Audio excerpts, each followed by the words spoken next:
Hey, welcome back to our channel. For this week's video, I'm going to show you how to utilize 3 different types of printing on your PT-D400. I'll start with mirrored printing, and then I'll show you numbered printing, and last but not least, I'll show you how to create flag labels with your machine for nice cable wires. The only thing that you're going to need to know ahead of time or have ready for you is with mirrored printing, you're going to want a black on clear label tape to get started, so you can put that on a nice window or see-through surface that you can utilize that mirror print format there. So you're going to want something that's black on clear, but other than that, you're ready to rock and roll. Let's get started. The first thing I'm going to show you is going to be flag label printing. This is great for cords, wires, things like that. So let's say we have abbreviated Kyle's phone. And then we're going to hit shift and print, and then you notice this little menu came up. Okay, so again, escape, shift and print, and this menu came up. This right here says cable. That right there is the example of the wire we're trying to print, or wire, the label. So I'm going to go ahead and hit OK. Print OK. We're going to say yes. Now ideally for this, you're going to want a TZEF X label tape, okay? That's going to help you not get creases and bends. So you'll see it printed double-sided with a line here. This is where you're going to try to line up your, this is where you're going to try to line up your cord. I've taken my husband's phone charger,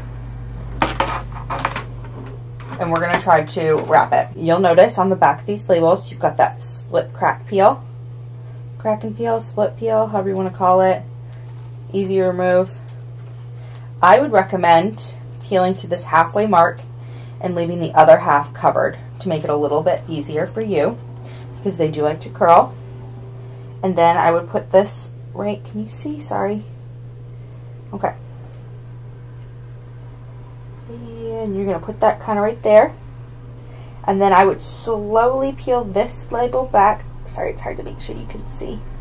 Okay, and as you're doing that, I would make sure that these meet, and then as you do that, I would slowly kind of peel this away as you're lining this up. So I'm going to try to pull it towards me so I can see a little bit better what I'm doing, because I'm watching through a screen, and then I'll show you. But all you're going to do is match this up like this, and then you'll pinch it and pull, and so it says Kyle's phone. Okay, so here. I can show you again here, but Kyle's phone. Now, ideally, you won't be doing this through a phone screen, so it would be a little bit easier and more glamorous for you. But you'll notice I've got this little bend right here, and then Kyle's phone. Okay, I'm going to do one more to show you again. I'm going to try to pull this camera away. I was just worried that it might make my zoom a little different. So here we'll just say charger, okay? So say we say charger, okay? Shift print, don't forget that part, and then hit OK. Print OK, yes. Charger, okay. I'm going to pull this up a little bit if it will let me. Okay. Now you've got your cord. You've got your label. So we're going to now slide. You might hear an anthem in a second, like a 5-minute tune. Like my washing machine's about to be done, and I can't figure out how to get the volume off. It's the most annoying thing in the world. If you know anything about washing machines and their volumes, and you happen to be watching my label video, please comment below how to turn off the cattle bell that announces that the laundry is washed. Okay, so you saw I put it right here on this line.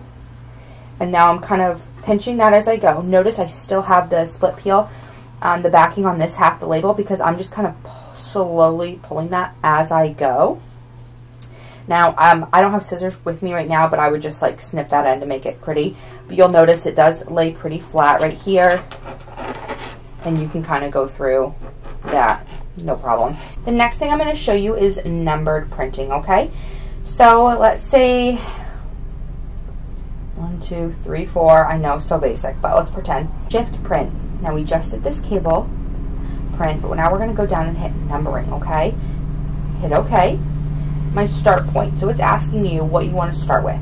So do you want it to go 1, 2, and then just have that third digit change? So 1, 2, 3, 4, 1, 2, or like 1, 2, 3, 1, 2, 3, 4, 1, 2, 3, 4, 5, or like 1, 2, 3, 2, 2, 3, 3, 2, 3, so on and so forth.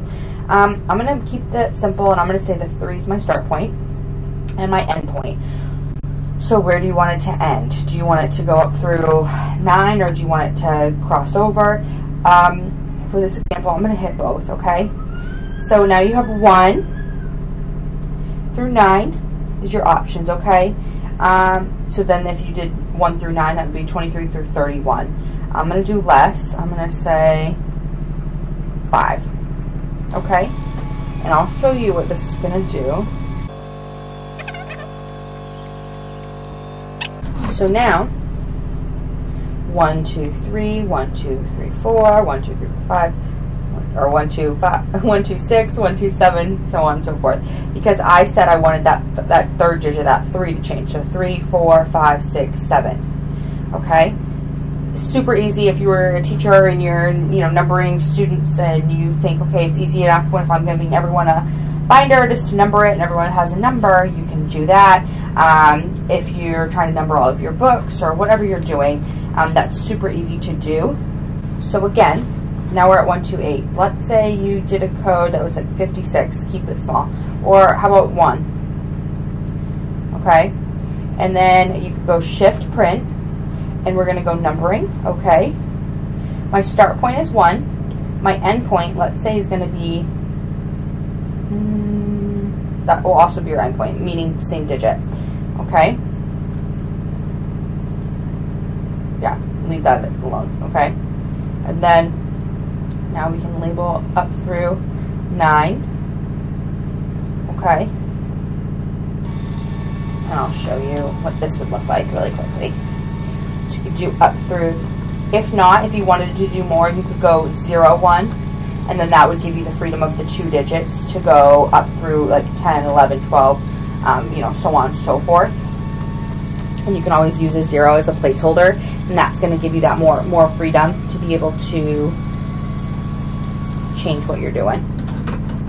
Okay, and then you'll see here I'm burning through Labelton. All right, but now you've created this nice number and you didn't have to individually print everything.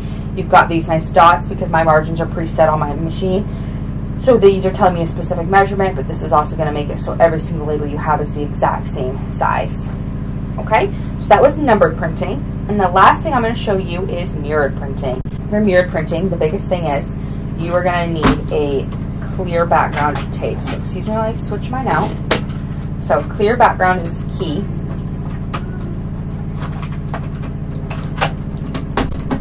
Okay, so the clear background is key. So I've just switched out my tape for a mirrored printing. This is great for printing on like a window or a transparent surface. For example, at my house, I have on our glass window pane at the front door that says, in case of fire, we have 1 cat. Probably should update that, but that way you have, something for somebody to see. There's lots of reasons why you might like a mirrored printing label, or a mirrored printed label. So, what we're going to do is say we have our text, and it's just going to say, welcome, okay? What we're going to do is hit shift print again, but this time we're going to arrow down and you guys stick to mirrored printing. So obviously that's going to print it backwards. So go ahead and hit OK. Print OK. Yes. It's going to print. Now I believe I have a white on clear tape, but still, on a window it won't matter. But just notice it's backwards. But if you are looking at it through a window, it's going to be exactly what it should be. So when it's peeled, geez Louise, here we go. When it's peeled, it's the sticky part looks like it's on the front because it's going to go onto a window and you're going to be looking through it. Super easy. So just the biggest thing to remember for the mirrored printing is that you have to type out your words first. Which is great because it might be confusing if it was backwards. At least I would be confused. And then you're going to want to go down to that mirrored printing and then hit OK. And then it's going to ask you if print's OK. And it's as easy as that. And I believe that will finish off our PT-D400 label maker series. I'll see you next week when we get started on a whole new machine. See you then. Bye-bye.